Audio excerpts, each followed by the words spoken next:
اور میرا کم از کم اس وقت یہ سب سننے کا بالکل بھی موڈ نہیں ہے۔ بھابھی میں اپنے کمرے میں جا رہی ہوں، آپ کسی بچے کو بلوا کر اماں کو دودھ بھجوا دیں۔ گلاس میز پر رکھ کر کمرے کی جانب جاتی ہوئی ندرت اس وقت ہما کو بے حد جھنجھلائی سی نظر آئی۔ یہ اماں بھی نہ بیٹی کی تعریف بگاڑنے کا کوئی بھی موقع ہاتھ سے جانے نہیں دیتی۔ جب دیکھو ایک ہی بات یہ سوچے بغیر کہ اگلا بندہ چڑ بھی سکتا ہے۔ ندرت کے لیے دل میں ہمدردی کے جذبات لیے ہما منہ ہی منہ میں بڑبڑانے لگی۔ دادی کیا ہماری پھپھو پڑھائی میں بہت لائق تھیں؟ اندر ندرت کی ہی بیٹی فریال دادی سے پوچھ رہی تھی۔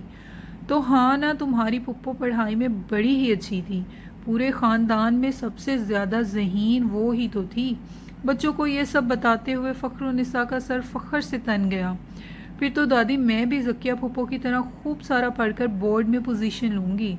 ننھی سی فریال کے بہت بڑے ارادے پر تو دادی کو بے تحاشا پیار آ گیا اور اسے چوم کر بولی، شاباش میری بچی، اپنے ماں باپ کے لیے باعث فخر بنو، اور کوئی بھی ایسا غلط کام جس سے انہیں ندامت اٹھانا پڑے اس سے کوسوں دور رہو۔ فخر النساء کے ایک بھائی محکمہ فریشز میں آفیسر تھے۔ اس بار سردیوں میں انہوں نے بہن کو ڈھیر ساری مچھلی بھجوائی۔ دونوں بہوؤں کے ساتھ مل کر مچھلی صاف کرنے کے دوران حسب عادت اس میں سے بیٹی کا حصہ نکالنا نہ بھولی تھی۔ 5 دانے ذکیہ کے ہیں، لو بھئی لڑکیوں، ساری مچھلی دھو کے چھلی میں رکھو، میں اتنی دیر میں واپس آ کے اسے مسالہ لگاتی ہوں۔ پہلے ذکیہ کو بھی پکڑاؤں۔ انہیں تاکید کر کے باہر جاتی ہوئی وہ نہ جانے کیا سوچ کر رکیں اور گویا ہوئیں۔ اپنے گھر میں بے شک اچھے سے اچھا کھاتی پکاتی ہے ذکیہ، کیا کروں، ماں ہوں نا، اسے دیے بنا رہ نہیں پاتی۔ سچ کہوں تو وہ اس گھر اور سب بڑوں بچوں کے لیے اتنی دعائیں کرتی ہے کہ مجھے تو لگتا ہے کہ یہ اس کی دعائیں ہی ہیں جو اللہ نے ہمیں رزق و مال کی فراوانی عطا کر رکھی ہے۔ ہما اور ندرت فرما برداری سے ساس کی باتیں سن رہی تھیں۔ پتہ ہے تمہارے سسر بہشتی کیا کہا کرتے تھے کہ ہماری ذکیہ بڑے بختوں والی ہے، جب سے پیدا ہوئی ہے ہمارے گھر میں خوشحالی ہے، اور جس روز سے بیاہ کر سسرال گئی ہے اس کا میاں لاکھوں میں کھیل رہا ہے۔ اللہ پاک نے بڑے رنگ لگا رکھے ہیں میری ذکیہ کو۔ مچھلی کا لفافہ اٹھائے پھر ماں تو باہر نکل گئی۔ ان کے جاتے ہی ہما کی آواز بلند ہوئی، جانے کہاں کہاں سے ایسی منطق ڈھونڈ لاتی ہیں اماں۔ ان کے حساب سے رافعہ اور عامر کا کاروبار چلانے اور بڑھانے میں کوئی کمال نہیں، ہمارے نصیب کا کچھ ذکر نہیں، بس جو بھی ہے ذکیہ آپا کی دعائیں ہیں جن سے ہمارا گھر چلتا ہے۔ بھابھی لے لیں وہ بھی جو لینا ہے، جب تک اماں کی زندگی ہے کر لیں عیاشیاں، اڑائیں دعوتیں، بعد میں ہم نے کون سا انہیں پوچھنا ہے۔ کیوں ہمارے بچے نہیں ہیں کیا؟ ان کا کچھ نہیں سوچنا، ساری زندگی آپا کا گھر ہی تو نہیں بھرنا۔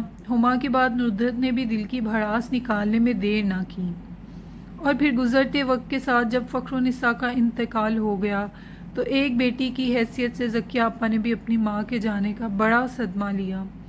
ان کی چہلم تک باقاعدگی سے آ کر وہ انہی کے کمرے میں بیٹھ کر قرآن پاک پڑھا کرتیں۔ اس کے بعد تو انہوں نے آنا بالکل کم کر دیا۔ کچھ بھابھیوں کے سرد رویے کی وجہ سے بھی وہ پیچھے ہٹتی چلی گئیں۔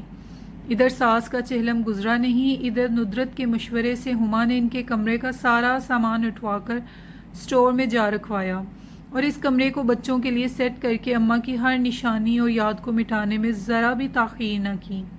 ذکیہ آپا کو اس بات کا اتنا دکھ ہوا وہ زبان سے تو اس کا اظہار نہ کر پائیں، مگر جب بھی وہ گھڑی پل کے لیے بچوں سے ملنے آئیں تو اماں کے کمرے کی طرف دیکھ کر چپکے سے آنسو بہا لیا کرتی۔ انہیں اس کیفیت میں مبتلا دیکھ کر ہما و ندرت فاتحانہ مسرور ہوا کرتی۔ عامر اور رافعہ نے بہن کے ساتھ رواں رکھے گئے سلوک پر اپنی بیویوں کو منع کرنا چاہا، لیکن اس معاملے میں وہ بھی ان کے آگے بے بس نظر آئے۔ ساس کی وفات کے بعد پہلی عید تو اسی طرح سوگ میں گزر گئی۔ یہ دوسری عید آ رہی تھی۔ ابھی بازار سے لوٹی ہما ندرت کو اپنی عید کی شاپنگ دکھا رہی تھی۔ بھابھی کیا زبردست کلر اور امبرائڈری ہے اس سوٹ کی، مجھے خود بھی اس برانڈ کے کپڑے بڑے پسند ہیں۔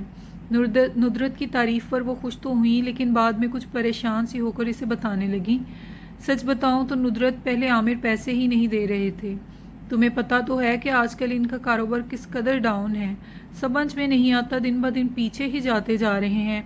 مگر پھر نہ جانے ان کے دل میں کیا سمائی کہ مجھے پیسے دے کر کہنے لگے کہ جاؤ اس میں سے اپنا اور ذکیہ آپا کا جوڑا لے آؤ۔ اپنے بچوں کے کپڑے کے لیے تو میں نے 2 ماہ پہلے ہی جو میری کمیٹی نکلی تھی وہ سنبھال کے رکھی ہوئی تھی، اس میں سے خرید کر لائی ہوں۔ اور یہ رہا ذکیہ آپا کا سوٹ، کپڑے کی عام دکان سے خریدا گیا معمولی سے پرنٹ اور رنگ والا سستا سا سوٹ نکال کر وہ ندرت کو دکھانے لگی۔ یہ کون سا سستا ہے، پورے 1200 روپے میں آیا ہے، کوئی آپا ہمارے جوڑے پر ہی تو نہیں بیٹھی ہوئی؟ میں نے تو فرض پورا کرنا تھا سو کر دیا، جب حالات اچھے ہوں گے تب دیکھا جائے گا، ابھی تو ان کے دونوں بچوں کو عیدی بھی دینی ہے۔ بھابھی بہترین سوٹ ہے، بالکل ٹھیک کیا آپ نے، ویسے بھی ہماری ساس بیٹی کے سارے چاؤ پورے کر گئی ہیں، اب یہ اصول ہم پر ہرگز نہ چلے گا۔ نہ بھئی نہ، میں نے تو کوئی جوڑا وغیرہ نہیں لینا آپا کا، رافع خود کاروبار نہ چلنے کی وجہ سے پریشان ہے، مجھے اور بچوں کو کپڑے لے دیے ہیں، بس یہی کافی ہے، ان کے بچوں کو 200 روپے عیدی پکڑا دوں گی، اگر وہ عید پر ملنے آئے تو لگے ہاتھوں ندرت نے جیٹھانی کو اپنے ارادے سے بھی باخبر کر دیا۔ عید کے روز سہ پہر میں جب ذکیہ آپا عید ملنے آئیں تو دونوں بھابھیوں کے منہ اس وقت یہ دیکھ کر کھلے کے کھلے ہی رہ گئے، کیونکہ انہوں نے ہما کا دیا ہوا وہی بیکار سے سوٹ سلوا کر پہن رکھا تھا۔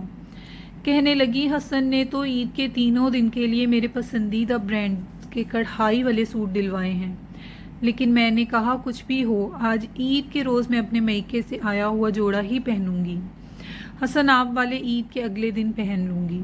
وہ بول رہی تھی اور شرمندگی اور ندامت کے گڑھوں میں گرتی ہما اور ندرت جنہیں کہیں منہ چھپانے کو جگہ نہیں مل رہی تھی۔ ذکیہ آپا خالی ہاتھ نہیں آئی تھیں، کیک، مٹھائی، بچوں کے لیے کھلونے اور عیدی کے ساتھ ساتھ ہما اور ندرت کے لیے بھی اپنے جیسے ہی شاندار کڑھائی والے سوٹ لائی تھیں۔ ارے آپا، یہ اتنا سب کچھ کس لیے؟ ہم نے آپ کو دینا ہے، لینا ہرگز نہیں۔ عامر اور رافع نے انہیں منع کرنا چاہا تو وہ موضوعی ناراضگی سے بولی، میں تم دونوں سے بڑی ہوں اور بڑوں کو انکار نہیں کرتے، جب تک اماں باپ زندہ تھے تو میں بھی چھوٹی بنی رہی، اماں جو کچھ دیا کرتی میں خوشی خوشی پکڑ لیا کرتی، مگر اب تو نہیں ہے اماں۔ ماں کو یاد کر کے ان کی آنکھوں کے گوشے بھیگ گئے۔ اللہ میرے میکے کو شاد و آباد رکھے، بڑی بہن ماں کے برابر ہوتی ہے، اس ناطے سے میرا فرض بنتا ہے کہ میں تم سب کا خیال رکھوں۔ اس دوران ہما اور ندرت کی حالت کاٹو تو لہو نہیں کے مصادق تھی۔ ذکیہ آپا کی اعلیٰ ظرفی کے آگے ان دونوں کی پست ذہنیت کا بت پاش ہو گیا۔ اماں بلا وجہ ہی اپنی بیٹی کی تسبیح نہیں پڑھا کرتی تھیں، آج یہ حقیقت بھی ان پر اچھی طرح آشکار ہو گئی۔ ذکیہ آپا سچ میں بڑے بختوں والی تھی، ہوس و حسرت سے مبرہ، سراپائے شفقت، جنہیں نہ تو کل کوئی لالچ تھا اور نہ ہی آج، انہیں صرف عزیز تھا تو اپنے میکے کا مان، جس کی سلامتی کے لیے وہ بے لوث دعا گو رہا کرتی تھیں، اور اس بات کو انہوں نے اپنی کردار و عمل سے ثابت کر دکھایا۔ اماں کے مرنے کے بعد ذکیہ آپا سے روا رکھے جانے والا سلوک، ان کے کمرے کا سامان سٹور میں رکھوا کر آپا کو دی گئی اذیت پر اپنی فتح منانا، عامر اور رافع کا مسلسل گرتا ہوا کاروبار اور گھریلو حالات میں مالی تنگی، ہما اور ندرت کے لیے ایک ایک کر کے ہر چیز آئینہ بنی گئی، جس میں انہیں اپنا کردار واضح نظر آ رہا تھا۔ عید نام ہے اپنوں کے لیے دلوں میں جمی عدوت اور رنجش کی سیاہی کو مٹا کر بچے خلوص جذبوں کے ساتھ ان سے ملنے کا، غلطیوں کی صلاح اور تلافی کے لیے شاید عید کے دن سے زیادہ بہتر موقع اور کوئی نہ تھا۔ اس کا دیر سے ہی صحیح مگر انہیں احساس تو ہو گیا تھا، تبھی آنکھوں میں آنسو اور دل میں احساس شرمندگی لیے ان دونوں نے ایک دوسرے کو دیکھا، پھر ایک ہاتھ اٹھ کر ذکیہ آپا کے گلے جا لگیں۔